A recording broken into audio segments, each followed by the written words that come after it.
they crucified my Lord.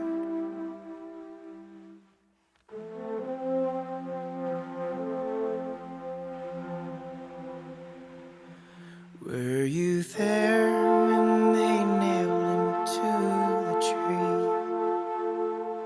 Were you there when they nailed him to the tree? Oh, sometimes it causes me to tremble, tremble, tremble. Were you there when they pierced him in the side? Were you there when they pierced him in the side?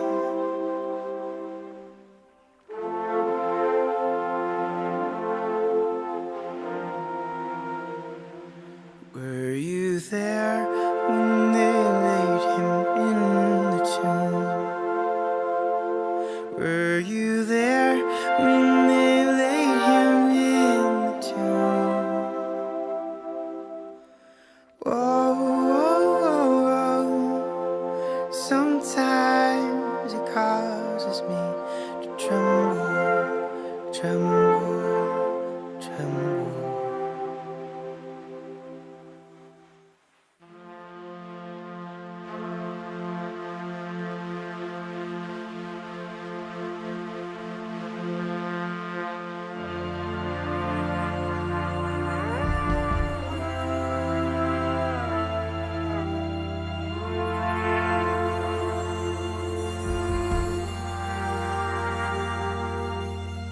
Sometimes it causes me to tremble, tremble, to think how you died for me.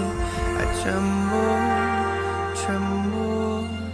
Sometimes it causes me to tremble, tremble, to think how you conquered death. I tremble, tremble. Sometimes it causes me to tremble, tremble, when I can tell you close, to tremble, tremble.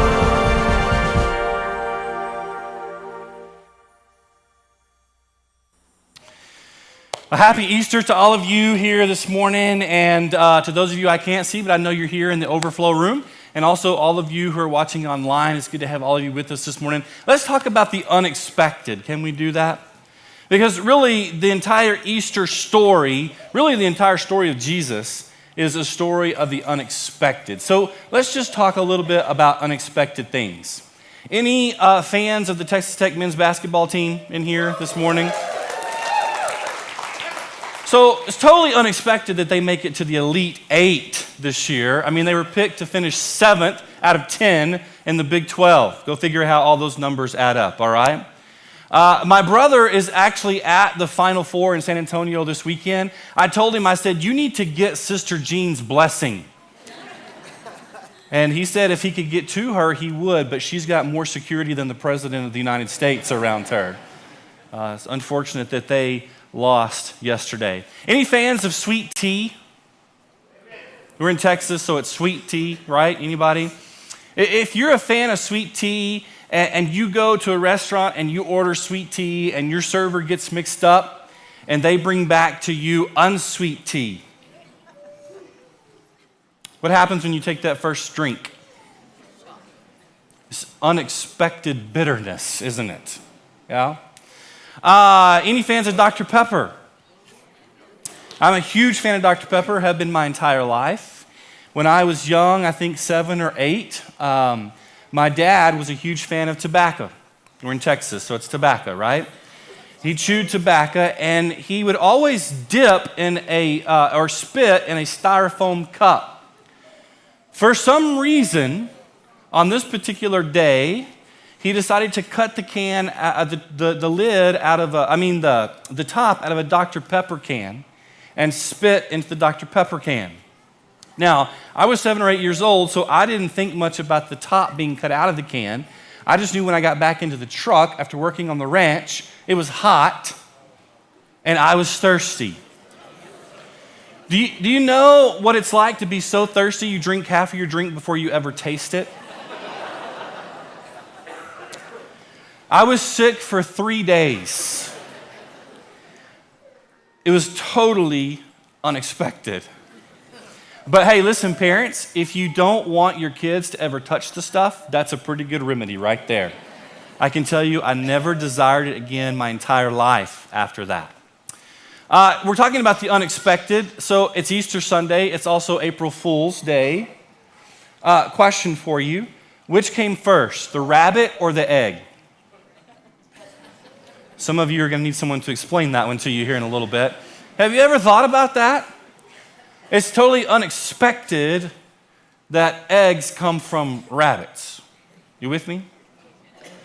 Okay, so we can talk about unexpected and lots of little things, but we also know that life brings the unexpected in big things.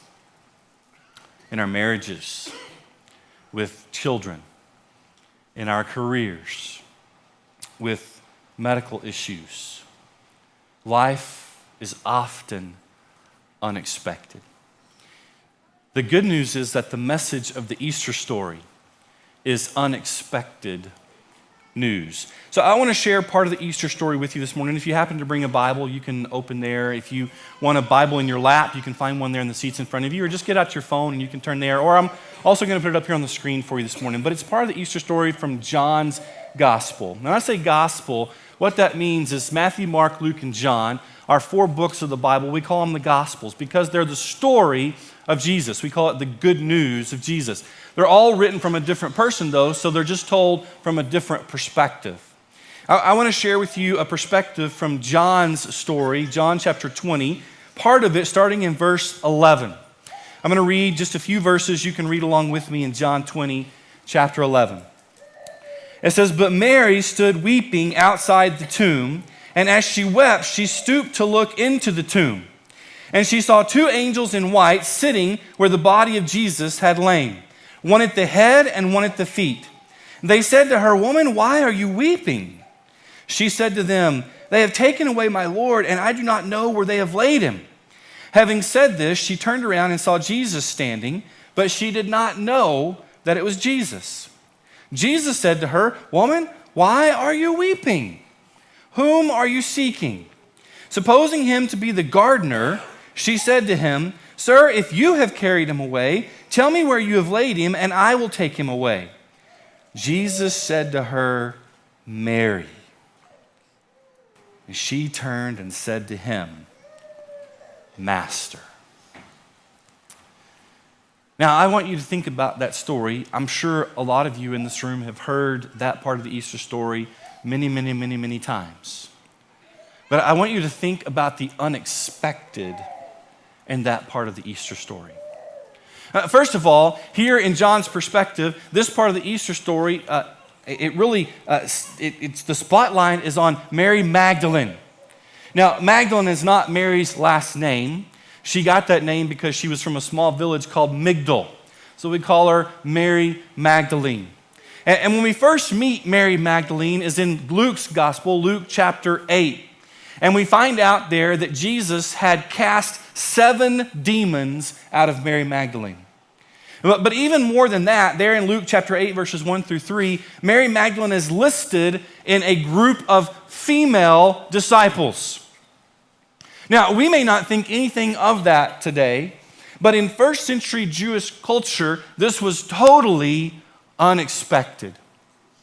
Masters, teachers did not have female disciples. And they certainly didn't have female disciples that gave up everything to follow them in their ministry, which is exactly what Mary Magdalene did. She gave up everything to follow Jesus for 3 years. She saw all the miracles he performed, the times he went off to pray, all the things that she saw in Jesus' ministry.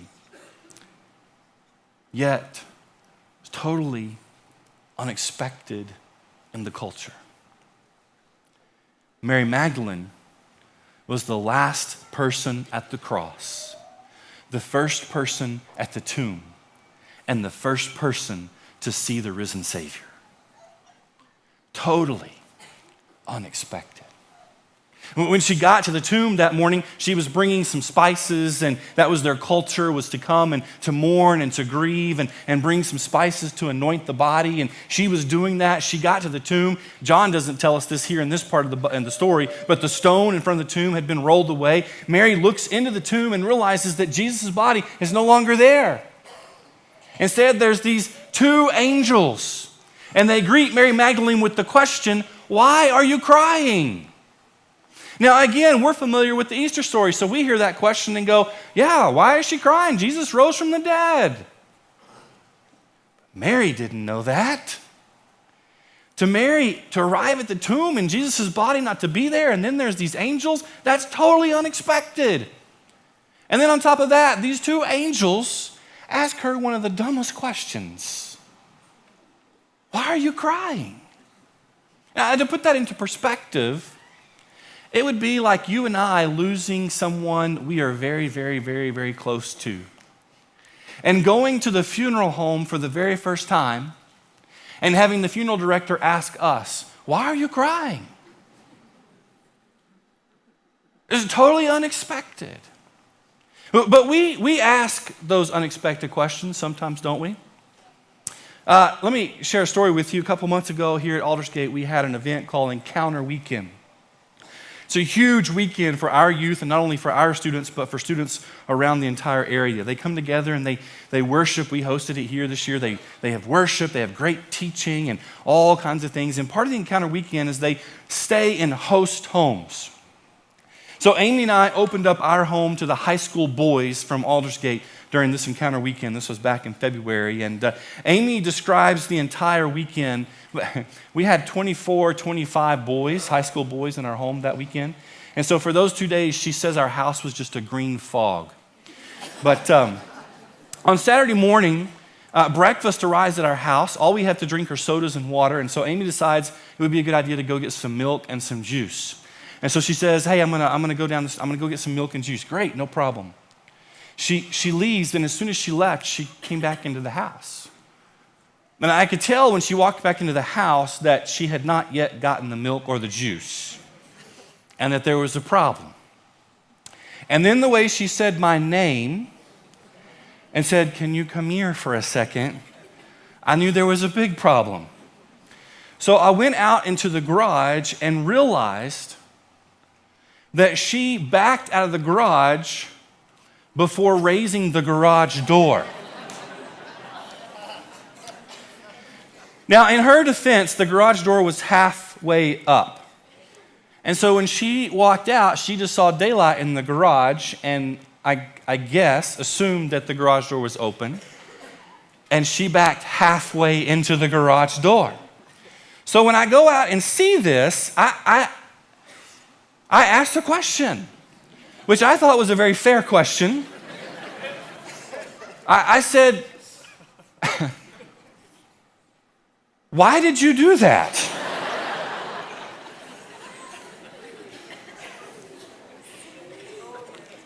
I think she thought it was a bit of an unexpected question. One that I found out later really had no answer to. So, I'm not mad, I'm not upset, it's not a big deal, we'll fix it later. It didn't even do that much damage, I could fix it myself, not a big deal. So I walked back into the house. She was gonna continue to go and get the milk and the juice. I've taken a few steps back into the door of the house when I hear this loud crash.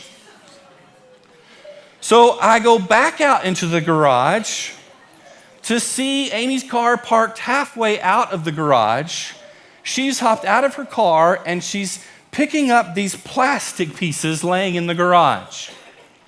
Because this time the garage door was up, but she hit the side mirror on the garage backing out and completely demolished it. And so I said, in all my infinite wisdom, "Why did you do that?"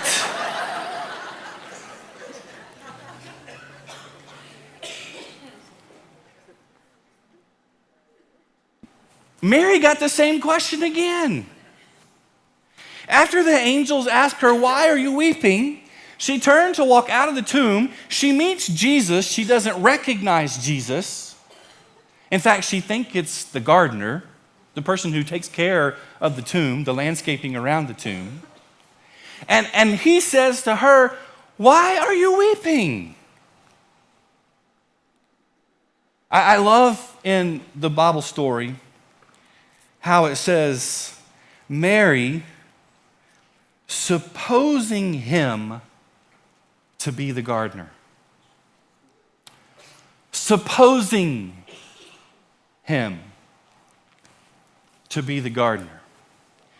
And I have to ask myself this morning and ask us the question today, how many times does life not go the way it's supposed to go? How many times does life take an unexpected turn? A detour that we didn't plan on? How many times does it go a direction that we weren't hoping for? Or how many times do we confront something in our lives that we certainly never wanted to invite into our lives? There are lots of times life doesn't go the way it's supposed to go. Marriages don't always go the way they're supposed to go. Young couples get married and they're not always able to have the family that they want to be able to have. Then we have families and we realize that parenting is not what it's all cracked up to be. It's definitely not what we imagined in our minds. There are times when we have to grieve over our expectations that we had for our children when they don't go the way we think they're supposed to go. There are days when we feel like we should be getting more meaning out of the work that we are doing, more significance out of what we spend our time during the day doing, and it's not working out exactly the way we thought it would work out. There are lots of days, lots of seasons that life doesn't go the way it's supposed to go. But very next thing in the story, while Mary still thinks that Jesus is the gardener, knowing that he wasn't supposed to die, that he wasn't supposed to come back to life, that none of this is going the way she planned for it to go, that Jesus calls her name, Mary. Mary. And in that instant, even though none of this is going according to plan, she knows it's Jesus. She can't explain what happened. She doesn't know why it happened this way. She doesn't know why it had to happen this way. She doesn't really even know what's going to happen after this moment. But she knows it's Jesus. Man, can I share some good news with you on this Easter Sunday? Jesus knows your name. Isaiah chapter 43 says that Jesus calls you by name. John chapter 10 says that his sheep hear his voice and he calls them by name. Psalm 139 says that he knows everything about you. Listen to just a few of the verses out of Psalm 139. You know when I sit down and when I rise up. Is there any other time during the day? You discern my thoughts from afar. That's like a distance, not a fire. Afar. You discern my thoughts from afar. You search out my path and my lying down. You are acquainted with all my ways. Listen to this. Even before a word is on my tongue, you know it. Luke chapter 12, verse 7. says that he even knows the number of hairs on your head. Some of us make that a lot easier for him than others. The point is that he knows your name. He knows everything about you. Your life may have taken an unexpected turn, but it didn't surprise Jesus. Your life may not be going the way you had it mapped out, but it didn't catch him off guard. Your life may not be going the way it's supposed to go according to you, but he knew it was going to go that way before it even headed that direction. Jesus knows your name. And you know what's even better? He wants you to know his name. You see what happened in the story? Jesus said, Mary. And in that instant, she recognized him and she said back to him, Master. Master. Jesus knows your name, and more than anything, he wants you to know his name. Just like Kendall's already said this morning, he doesn't want you to know about his name. He wants you to know his name. He wants you to really know his name. I'm guessing that there are some in this room this morning or in the overflow room or even those watching online that have never called on the name of Jesus. Oh, you've heard about him. You know some stories, but he's never been your master. He's never been your teacher. He's never been your savior. And this morning, more than anything, we would want you to call on his name. I'm guessing that there are those in this room this morning, those in the overflow room, those that are watching online, that have called on his name. But life took you on one of those unexpected detours, or it took you on a left turn when you were expecting to go right. And because of that, you've kind of disconnected with him over time. You've disconnected with his church over time. You've disconnected with his people over time. And this morning, he's calling you back. He wants you to know his name. Because the story of Easter is this. No matter how unexpected your life goes, no matter what turn it takes when you were expecting it to go straight, no matter how it's going and it's not supposed to be that way, if you hang on to Jesus, he'll hang on to you. The story says that Mary grabbed Jesus. Listen to me, it doesn't matter where your life is at today, what kind of unexpected turn it's taken, what kind of detour you've gone on. Grab onto Jesus. Call his name. Listen, grabbing onto Jesus isn't going to make that whatever it is automatically disappear. It's not going to make your life just straighten up in an instant.